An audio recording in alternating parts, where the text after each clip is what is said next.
Morso UPM frame assembling machine.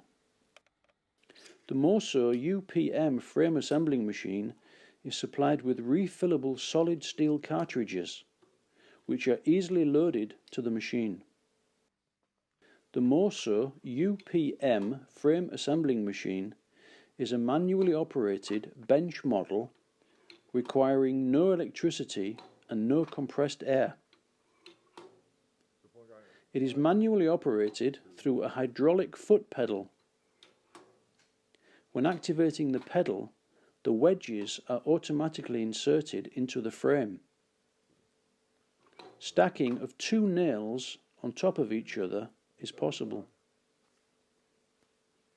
Wedge position is determined manually, but 2 adjustable stops are fitted to the machine. The Morso UPM frame assembling machine is supplied ready to work with 7 and 10 mm refillable cartridge, 1 box of 7 and 10 mm wedges, as well as 3 different pressure pads. No extras are needed to start production.